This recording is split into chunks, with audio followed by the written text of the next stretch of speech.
Oke guys, hari ini kita akan ngebahas tentang faktor pajak. Ini pertemuan keempat. Sebelum kita lanjut ke pertemuan 4, kita ulangi dulu pertemuan sebelumnya terkait subjek pajak. Subjek pajak kan. Subjek pajak ini kalau PPN itu ada dua.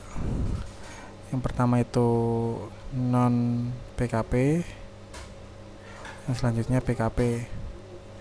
Nah, subjek pajak PPN ini itu kalau di administrasi PPN itu adalah pihak yang membayar PPN. Kan kita tahu tuh PPN itu kan pajak tidak langsung ya, dimana yang nanggung itu konsumen dan yang bayar itu adalah pembeli. Nah, subjek pajak ini adalah secara sederhananya adalah yang bayar PPN, yang bayar PPN, yang bayar PPN. Nah, saat statusnya non PKP ini kapan dia jadi subsidi PPN? Itu saat dia melakukan impor ya kan. Kalau impor dia harus bayar pajak kan, supaya barangnya bisa keluar dari pelabuhan. Kemudian kalau PKP ini adalah penyerahan dan yang selanjutnya ekspor. Nah, yang tiga ini tuh kan objek umum. Ada lagi tambahan objek khusus. Yang pertama adalah apa? Kalau yang non PK itu 16C, kalau yang di PKP itu ada 16D. Nah, ya, 16C itu KMS. Yang ini aktiva, yang tidak untuk dijual, ya kan?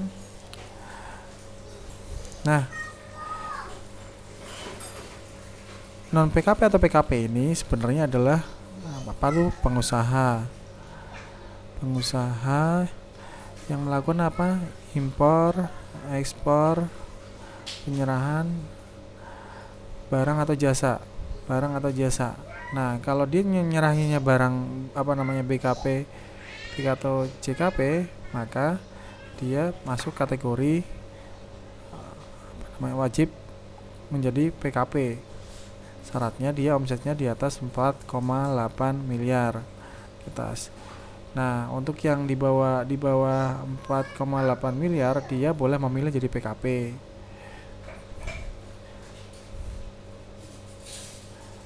Dia boleh memilih.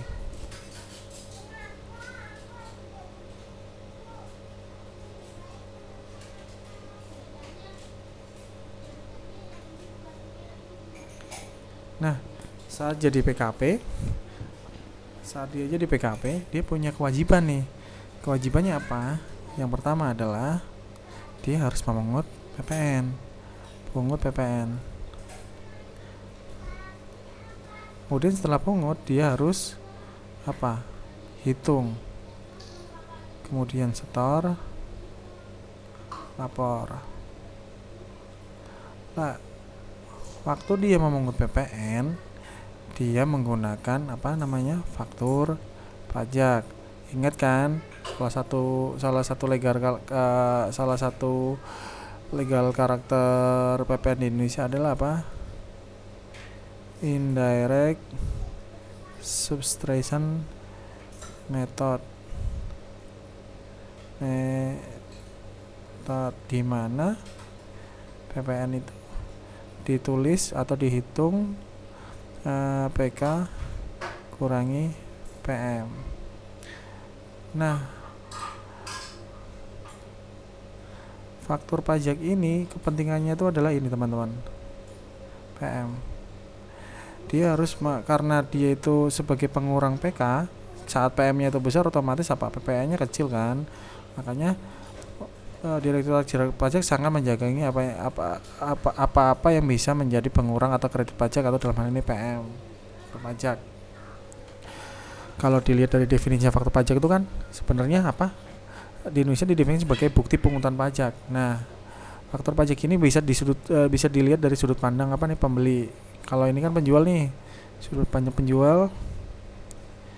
Kalau di sudut pandang penjual, dia adalah merupakan bukti pungutan pajak bahwa dia memungut bukti pungut.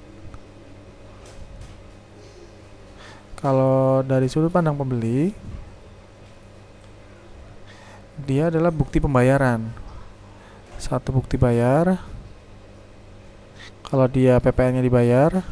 Kemudian yang kedua adalah bukti beban kalau misalnya PPN-nya belum dibayar. Dan yang ketiga, ini adalah yang paling penting, adalah sarana pengkreditan PM.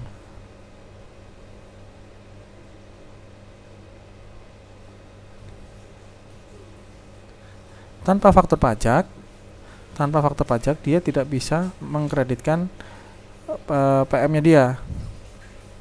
Tidak bisa mengkreditkan PM-nya dia. Kalau misalnya PM-nya kecil, otomatis PPN yang dibayarkan oleh dia adalah menjadi besar. Nah, tidak semua